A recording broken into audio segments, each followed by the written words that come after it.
ये जो हमारा जन्म हुआ ये भाग्य के अधीन नहीं है, ये नवीन भाग्य निर्माण करने के लिए है। नहीं तो आदेश ही नहीं देते भगवान।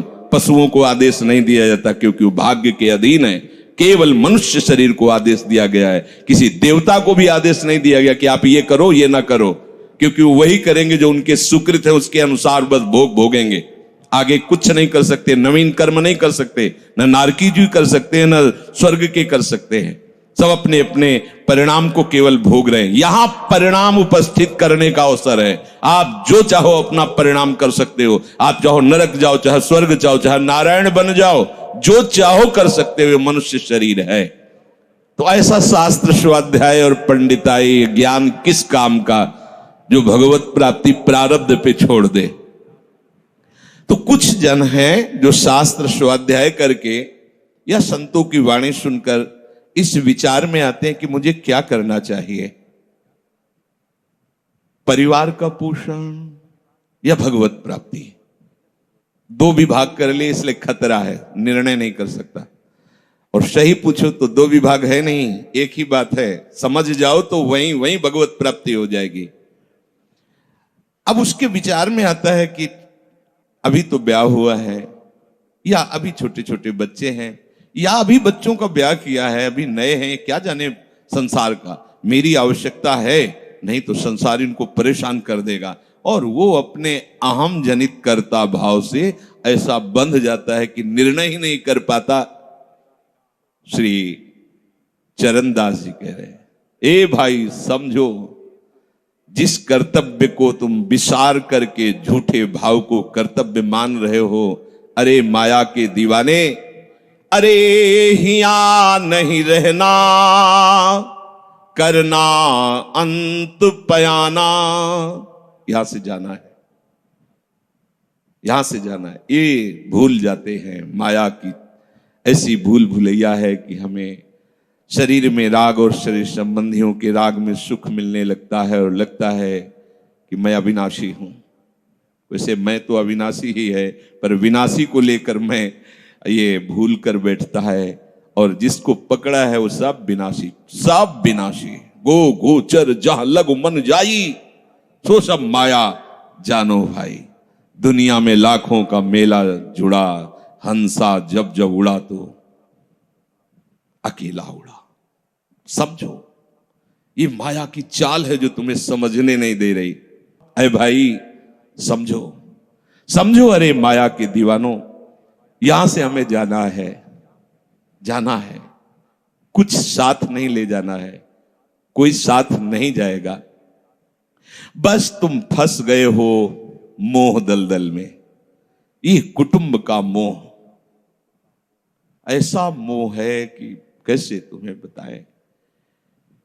याद ही नहीं आती कि मुझे जाना है, याद ही नहीं आता कि सब छूटना है। ये समझ में नहीं आता कि मैं आया किस लिए। बड़ी विचित्र भूल भुलैया है। मोह कुटुंब के अवसर खोयो। दो बातें आती हैं, परिवार का पालन पोषण, ये धर्म पालन करूं, या हरि का भजन करके भगवत प्राप्ति करूं। तो बोले मोह कुटुंब के अवसर खोयो। अवसर मिला है तुमने, भलो पायो दांव रे, चूक ना अवसर प्यारे, भलो पायो दांव रे। बड़ा अच्छा अवसर मिला है भजन करने का, चूक गए तो फिर पछताना पड़ेगा।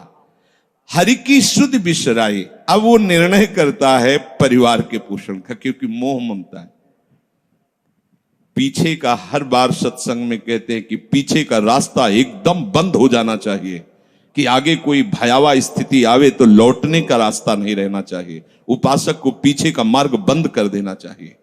पर होता क्या है, अपने लोग बहुत कमजोर हैं, तो कदम ऐसे रखते हैं पर पीछे वाला पुष्ट बनाए रखते हैं कि अगर इधर थोड़ी भी आंच लगी तो कदम पीछे करके सुरक्षित हो जाए। वो सुरक्षित नहीं है, वो सुरक्षित नहीं है, वो असुरक्षा है। परिवार का राग, अन्य भरोसा, किसी देहधारी का भरोसा, किसी वस्तुओं, ये भरोसे लायक चीज है। अरे क्षण में बिगड़ जाने वाली चीज है। भरोसा तो हरि का है, भरोसा तो हरि गुरु चरण सेवा अनुसरो। ये भरोसा कभी तुम्हें विश्वासहीन नहीं होने देगा।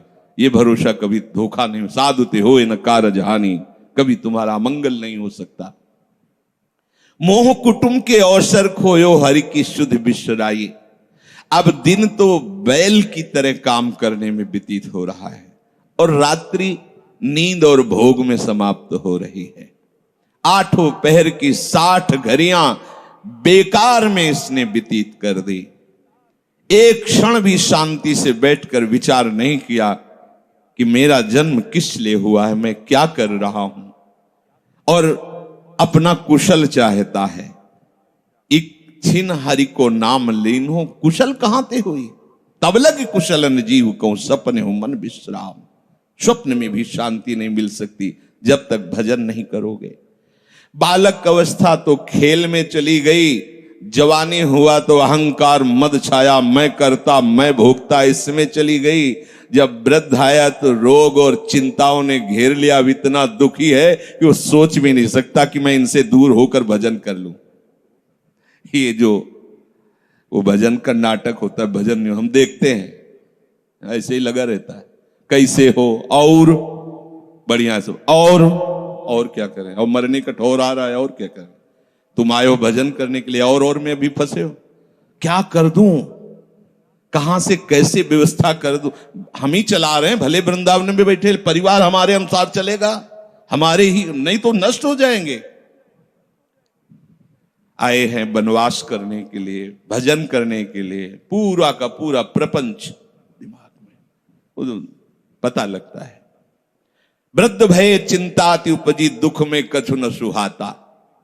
अरे भूल क्यों रहे हो, चेतो। साधु चेताता है जगत को, चेतो। काल रूपी शिकारी धनुष पर विष का बाण चढ़ा चुका है, तुम ठीक निशाने पे हो, होश में हो जाओ।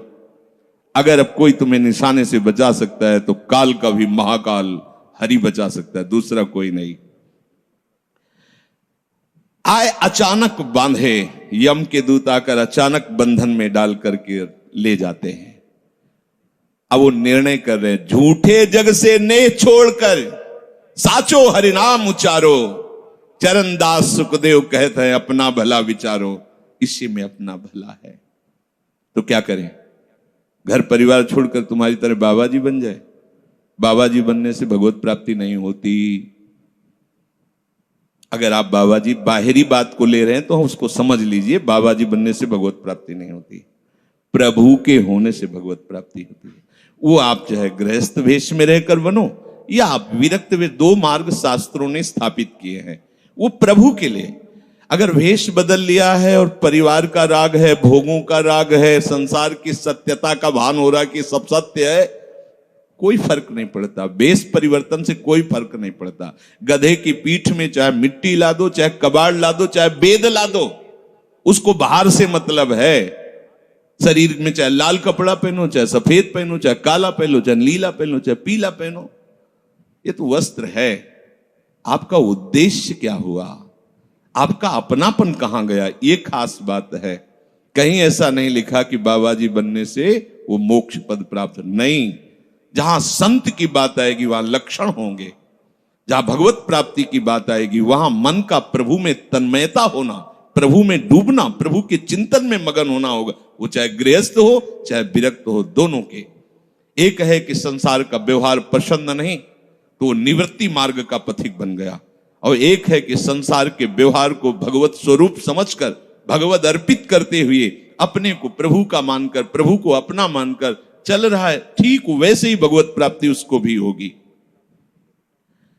हम लोग जब सत्संग में बात सुनते हैं तो निर्णय करने के लिए हमारा ही हृदय होता है। अब लगा कि नहीं ठीक है, भजन तो करना है, पर हम ऐसा नहीं है कि कर्तव्य के लिए रुक रहे, पर कुछ समय अब हम लेंगे, फटाफट सब निपटा के। तो तुमसे भी चतुर काल है, वो उतने ही समय में तुम्हें निपटा देगा। बहुत चतुर है। हमने बहुत से लोगों के मुझ से सुना है कि बस ये काम हो जाए हम आए, आज तक वो लौट के नहीं आ पाए, क्योंकि वो गली ऐसी है, क्या है, बहुत दलदल है आगे। जो गया ना मोह कलिल में डूबा, अब निकल पाना बड़ा मुश्किल है। सत्संग में इतना सामर्थ्य है कि अभी आप सुन रहे हो, अभी आपको ऐसे सब ऐसे लगेगा, ऐसे ऐसे निकल जाएंगे, और गेट के बाहर होइएगा, वो हवा लगने दीजिए, तब लगे कैसे निकले। ऐसी प्रचंड माया है।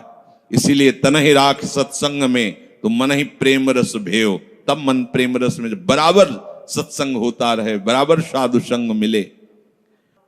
ऐ साधो, ये तमाशा है, तमाशा बस 2 घड़ी का तमाशा है। यहां जितने इकट्ठे हुए हो ये सब मिल नहीं सकते। माता पिता भाई बंधु सब बिछुड़ते चले जा रहे हैं। जो ही आकर सब इकट्ठे मिले हो, ये कभी इकट्ठे नहीं रह सकते। ये कुछ समय का है। संतों ने इसे 2 घड़ी का है, ऐसे ऐसे व्यतीत हुआ। हम लोग परिवार को अपना मैं मानकर, मेरा मानकर के जो पोषित कर रहे हैं, वो कुछ समय के लिए है। जैसे नाव नदी के ऊपर बाट बटाऊ आए, मिल मिल जुदे होए पल माही आप को जावे। जैसे नदी पार करने के लिए 50 लोग इकट्ठे हुए नाव में बैठे, नाव किनारे पहुंची, सब अपने अपने मार्ग को चले जाते हैं, कोई किसी का साथ नहीं देता है। ऐसे ही मृत्यु का समय आया, चला आप कितना भी प्यार करो, वो लौट के आपसे पूछने के लिए नहीं आएगा आप कैसे हो। या आपने कितना भी सबके लिए किया है, मोह से युक्त होकर अपना जीवन, विशेष जीवन आपने दे दिया, लेकिन आपकी क्या दुर्गति होगी किसी को कोई परवाह नहीं है। फूंक ताप के 10-5 दिन में वो जो दिन क्रिया हुई, इसके बाद सब मौज मस्ती में होते हैं। कोई तुम्हारा चिंतन, कोई तुम्हारा नाम नहीं लेगा, कोई तुम्हारे लिए आंसू नहीं बहाएगा। वो अगर कोई रोता है तो हमने सुना है कैसे रोता है। आज तक हमने जो कहा वही इन्होंने पूरा किया, मतलब अपनी कामनाओं की पूर्ति के लिए रोता है। अब कौन हमारी बात सुनेगा। तुम कितना हमें चाहते थे, कोई नहीं उतना चाहता। क्या कह के रो रहा है, क्या कह के रो रहा है? अपनी कामनाओं की, स्वार्थ की पूर्ति के लिए रो रहा है, तुम्हारे लिए नहीं रो रहा। वो ये भगवान का बगीचा है संसार, रंग बिरंगे फूल हैं। कुछ तो कली ही मुरझा कर नष्ट हो जाती है, कुछ फूल खिलकर नष्ट हो जाते हैं, कुछ में ऐसी सुगंध आती, थोड़ा सुगंध फैलती, वो भी नष्ट हो जाते हैं।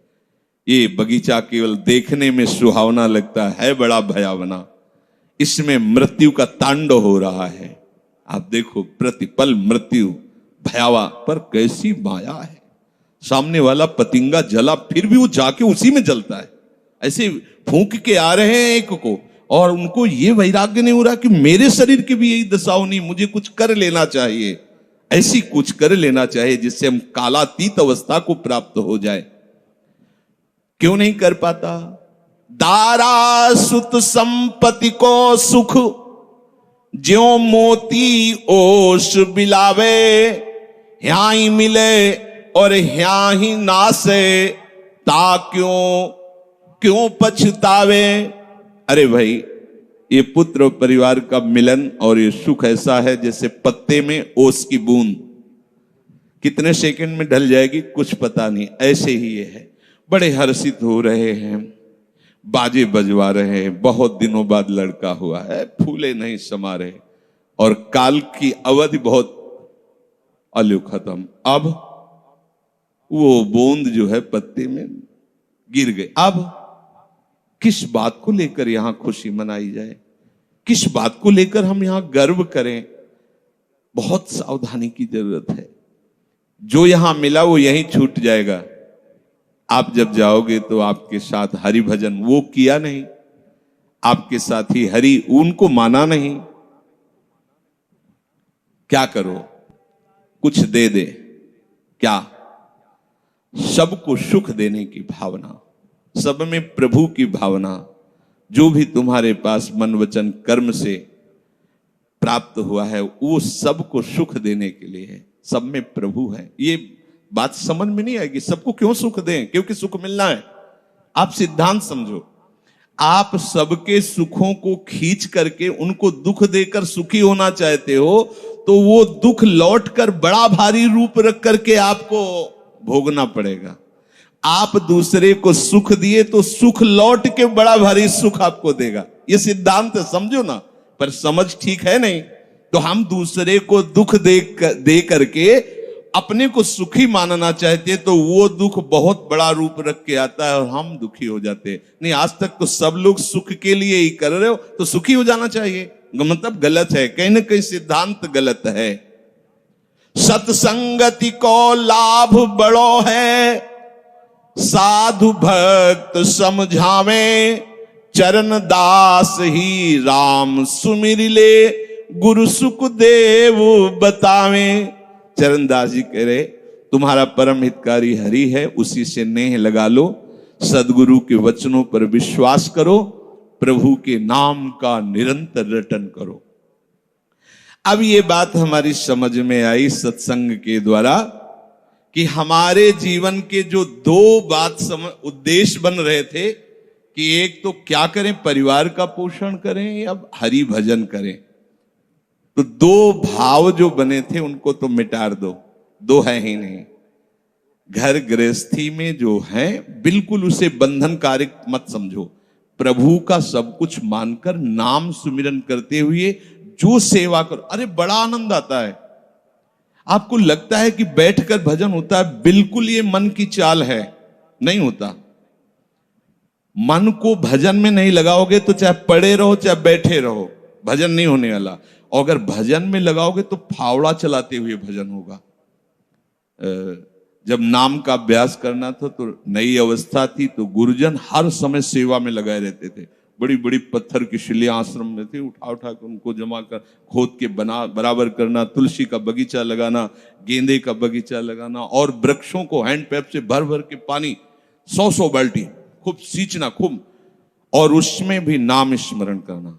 और जो पूर्व सदगुरुदेव भगवान थे बड़े ही बाहरी कठोर नियम वाले, और उस समय नाम का अभ्यास उसी समय करवाया गुरुदेव भगवान ने। ऐसे नाम पूरे में सोने लगाना, गुरुदेव भगवान की कृपा से ये समझ में आया।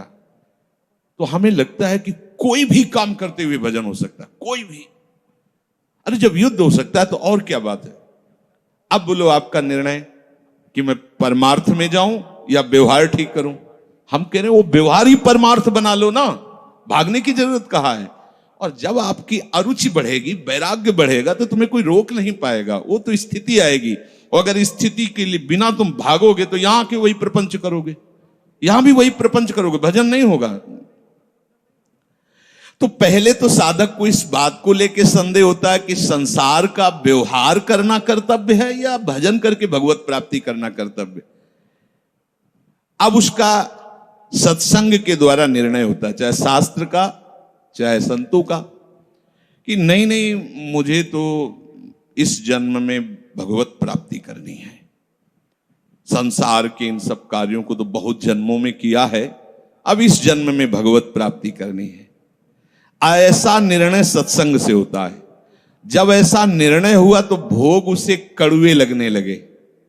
ये शरीर का विलास, इंद्रियों का विलास उसको एक दुखद लगने, कैसे कैसे छोड़ूं, कैसे हटूं।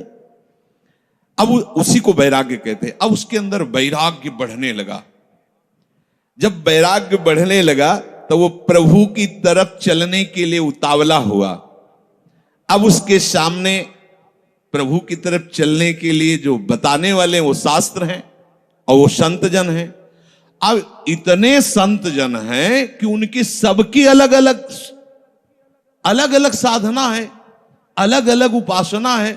इतने शास्त्र हैं कि उनकी अलग अलग धाराएं हैं, और बिना इसके कल्याण नहीं होगा। सब कोई कहता है हमारा मार्ग ठीक है, सब सिद्धांत कहते हैं इससे भगवत प्राप्ति, इससे भगवत प्राप्ति, इससे ऐसा, इससे। वो साधक फंस जाता है कि चलूं तो किस में चलूं। उसके सामने साध्य और साधन विषयक तरह तरह के भेद साधकों के द्वारा, संतों के द्वारा, भक्तों के द्वारा डाले जाते हैं सामने।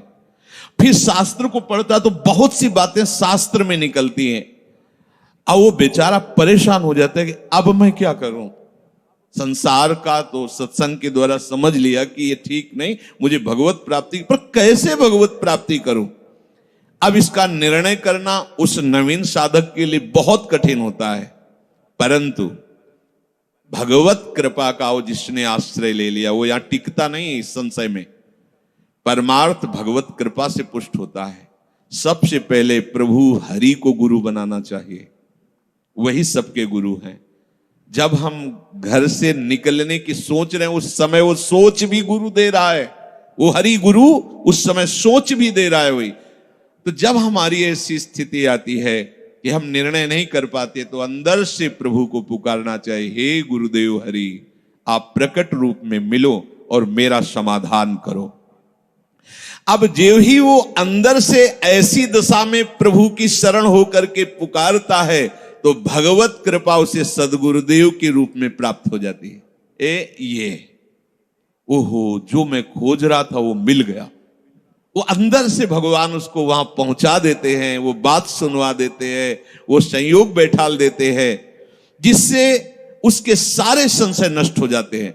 अब वो संपूर्ण शास्त्र और संपूर्ण संतों के मत को प्रणाम करके अपने गुरुदेव की आज्ञा पर चलने लगता है।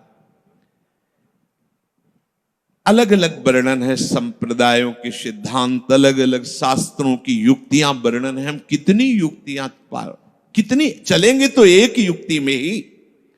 तो इतनी बात समझ लेना है कि हम प्रभु के अंश हैं, इसमें किसी भी संप्रदाय का कोई कटाक्ष नहीं।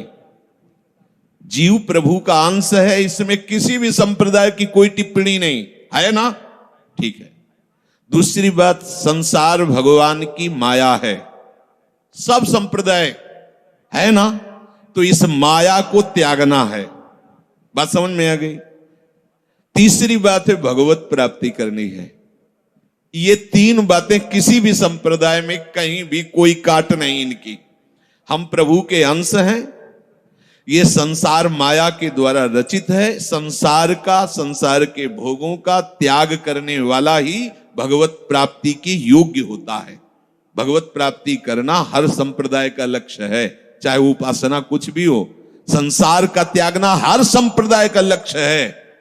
कोई भी आप शास्त्र सिद्धांत या संप्रदाय देखिए, संसार के भोगों का, संसार की आसक्ति का त्याग, और हम प्रभु के हैं, ये सिद्ध बात है। किसी भी संप्रदाय में हो, जीव भगवान का अंश है, ये निश्चित बात है। तो ऐसा निर्णय गुरुदेव की कृपा से स्वाभाविक हो जाता है कि अब सब सिद्धांतों को भले सुन लें, लेकिन हमें चलना का हमें पता है। हमारे गुरुदेव ने हमें बता दिया है, हमारे माई श्यामाजू को राज, हमें चलना है। राहो को काहू मनई दिए, पर मेरे प्राणनाथ श्री श्यामा शपथ करो तृण छिए, मन क्रम वचन त्रिशुद्ध सकल मत, हम श्री हित हरिवंश उपासी, हा हरि रा राधा वा वृंदावन सा सहचरी। साधक की बुद्धि गुरुदेव के प्रताप से उपासना में निश्चल हो जाती है। एक एक बात को समझिए। प्रभु कह रहे, जिस काल में शास्त्रीय मत भेदों से विचलित हुई तेरी बुद्धि निश्चल हो जाएगी, परमात्मा में अचल हो जाएगी, उसी काल तू योग को प्राप्त हो जाएगा। कैसे होगी निश्चल? अगर हम शास्त्रों में भटकते रहो, कई बार समझने के बाद भी ये निश्चय होता था कि ये आश्रय ठीक है या अहम ठीक है। क्योंकि जब एको हम बहुत श्यामा वही ब्रह्म बहुत रूप, मैं भी तो ब्रह्म हूं ना। मैं भ्रम से अपने को अंश मान रहा हूं, भ्रम से अपने को जीव मान रहा हूं, भ्रम से अपने को शरीर मान रहा हूं, वही हूं। सेवक से विभाव बिन भव न तरी उर्गारी। काकभूषण जी कह रहे, बिना सेवक और स्वामी के भाव के संसार से तरा नहीं जा सकता। एक में है सेवक स्वामी भाव के बिना नहीं तरा जा सकता, और एक है कि जब तक सेवक स्वामी भाव भेद है तब तक अविद्या है, अविद्या है तो मोक्ष नहीं। बड़ा झंझट है, बड़ी समस्या है। उसका समाधान केवल गुरुदेव के वचन से होता है। मोक्ष मूलम गुरु कृपा, वो बता दी, ऐसे चलो बस। दूसरे के लिए सुनना, दूसरा कोई गलत नहीं है। बहुत से मार्ग हैं, बहुत से संप्रदाय हैं, बहुत से सिद्धांत है। हम सब संप्रदाय, सब सिद्धांत, सब मार्गों को एक साथ नहीं निर्वाह कर सकते। एक मार्ग में चलेंगे तो जो हमें गुरुदेव मिले भगवत प्रेरणा से, उनके द्वारा बताई हुई साधन पद्धति में अपनी बुद्धि निश्चल कर दे। निश्चल कोटि जन्म लग रगर हमारी, बरऊ शंभुनता राहु कुमारी, इसे निश्चलता कहते हैं, इसे अटल कहते हैं। चाहे जितनी परीक्षा ले लो, चाहे जैसा दुख दे दो, चाहे जैसा प्रलोभन दे दो, लेकिन अब अपने प्रियाजू के गोरे चरणार बिंदु के सिवा अन्य आश्रय नहीं ले सकते। ये अचल बुद्धि हो गई। साधक की बुद्धि निश्चल हो जाती है कि अब तो मुझे केवल प्रिया प्रीतम का नाम रटना है, प्रिया प्रीतम की सेवा करनी, प्रिया प्रीतम के भरोसे में रहना और प्रिया प्रीतम के पास ही जाना है। ये निश्चय लगभग लगभग ऐसा तो हो गया होगा, क्योंकि सत्संग सुन रहे हैं बहुत काल से। कई बार सत्संग में कहा चित्त का समाधान हो जाना ही उपासना की परिपक्वता है। यदि आपसे कोई प्रश्न करे कि आपका उपासना का स्वरूप क्या है, तो श्री राधाजुग चरण निवास, बस आगे कुछ है ही नहीं। हमारा केवल उपास्य तत्व प्रेम, प्रेम का मूर्तिमान स्वरूप लाडली लाडली के गोरे चरणारविंद, बस। भजन साधन ये सब उनकी कृपा से हो रहा है। हमारा लक्ष्य केवल लाडली, भरोसा केवल लाडली, अपनापन केवल लाडली। अभी जीत गए, अभी जीत गए। ज्यादा जैसी तरिवंश प्रपंच बंच सब काल ब्याल को खायो, यह जिए जान श्याम श्यामापद कमल संग सिर नायो। मुझे प्रियालाल को प्राप्त करना ये दृढ़ निश्चय हुआ गुरुदेव की कृपा से। ऐसा दृढ़ निश्चय होने वाली बुद्धि को अचल कहते हैं। जब दृढ़ निश्चय हो जाता है तो साधन अब सिद्धावस्था में परिणित होने लगता है। ध्यान रखना, जब तक ये करें कि ये करें कि ये करें कि ये करें ऐसा चलता रहता है तब साधक रहता है। और जब ये निश्चय हो गया है अब उसका साधन सिद्धावस्था की तरफ जा रहा है, क्योंकि अब उसको निश्चय की जरूरत नहीं, वो हो चुका है। प्यारी जो प्यारे जो वृंदावन धाम, नाम रूप लीला उनके गुणों का गायन, ये हमारा तय हो चुका है। इसमें कोई मिलावट नहीं होगी। अब साधन नहीं हो रहा, अब वो धीरे धीरे परिपक्व हो रहा है, गाढ़ हो रहा है, वो सिद्धावस्था की तरफ जा रहा है। तभी प्रभु कह रहे हैं कि बुद्धिस्तदा योग मवाप्स्यसि, अब वो योग को प्राप्त हो रहा है। निश्चय हो गया, अब योग को प्राप्त। देखो निश्चय है कि नहीं, ना हो तो कर लीजिए। अब हमें साधन संबंधी जिज्ञासा नहीं रहनी चाहिए कि मुझे क्या करना है। अगर ये जिज्ञासा रही मुझे क्या करना है तो सब किया कराया माटी हो गया। मुझे क्या करना है, प्रियाजू कहूं, प्रियाजू के लिए श्वासें, प्रियाजू के लिए शक्ति है, उन्हीं के द्वारा दी, उन्हीं की, चाहे गृहस्थी में हूं चाहे विरक्ति में हूं, प्रियाजू कहूं, प्रियाजू के लिए चेष्टा करूं। प्रियाजू ही हमारी मालिक है, हमारे जीवन का पूरा अधिकार प्रियाजू को है। अब वो दुख दें सुख दें, लाभ है हानि है, दुर्गति है नरक है स्वर्ग है, इसकी मुझे कोई परवाह नहीं। इतना तो निश्चय हो जाना चाहिए। और इतना निश्चय हो जाए तो भगवान से भी कृपालु हमारी लाडली जी हैं। भगवान को बहुत करुणा समुद्र कहा गया है भी, लेकिन उस करुणा समुद्र का गाढ़ रूप श्री लाडली जी महाराज हैं। अरे इनके भरोसे हो जाने पर अलबेली सरकार है, कहीं आज तक पर जल्दी कोई भरोसा इधर का पा नहीं पाता, क्योंकि ये एकांतिक महल है। और जिसे भरोसा मिल गया और निहाल हो गया, निहाल हो गया। अब उसे प्रियाजू के साथ नित्य संयोग का अनुभव होने लगेगा। ध्यान दीजिए, बुद्धि का निश्चय, उपासना का परिपक्व अवस्था की तरफ पदार्पण हो रहा है। अब उसे प्रतिपल लग रहा है कि प्रियाजू हमारे साथ है। लग नहीं रहा है, छिन छिन बिहरत संग, सेवक जी कह रहे छिन छिन बिहरत संग, छिन छिन निरखत प्रेम भरी, और छिन जस कह